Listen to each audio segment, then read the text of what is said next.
एक गांव में दो आदमी रहते थे, एक गरीब और एक अमीर। गरीब का नाम रवि था। वह गांव के किनारे एक छोटी सी मिट्टी की झोपड़ी में रहता था। रवि एक मेहनती किसान था जो दिन रात खेतों में काम करता, लेकिन इतनी मेहनत के बाद भी उसकी आमदनी बहुत कम थी।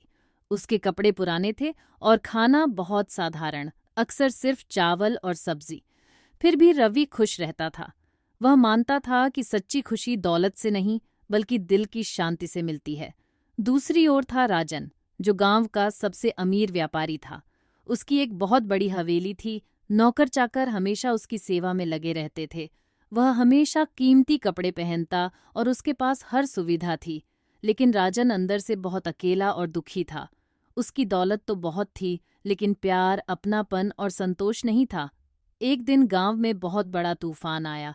पेड़ गिर गए, घर टूट गए। रवि की झोपड़ी भी बुरी तरह से टूट गई। उसके पास अब सिर छुपाने की भी जगह नहीं बची थी।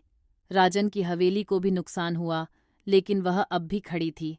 मगर राजन के पास कोई नहीं था जिसके साथ वह अपने दिल की बात कर सके। रवि ने हिम्मत करके राजन की हवेली के दरवाजे पर दस्तक दी।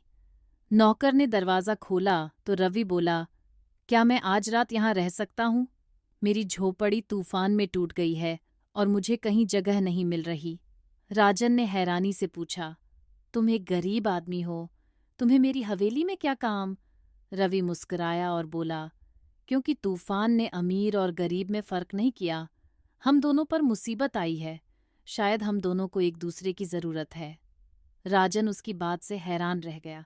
कुछ सोचने के बाद उसने रवि को अंदर बुला लिया। उस रात दोनों ने एक दूसरे से बहुत बातें की। रवि ने अपनी सादगी भरी जिंदगी की कहानियां सुनाईं, कैसे वह छोटी छोटी चीजों में खुशी ढूंढ लेता है, कैसे उसे खेतों से प्यार है और गांव वालों के साथ जीने में उसे संतोष मिलता है। राजन ने अपने दिल की बात कही कि उसके पास सब कुछ होते हुए भी वह कितना अकेला और दुखी है। लेकिन अब राजन बदल चुका था। वह अब लोगों की मदद करने लगा।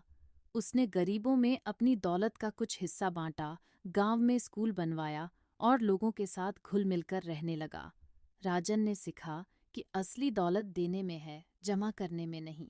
रवि अपनी साधारण जिंदगी में खुश था, लेकिन अब उसका एक अच्छा दोस्त भी था, राजन।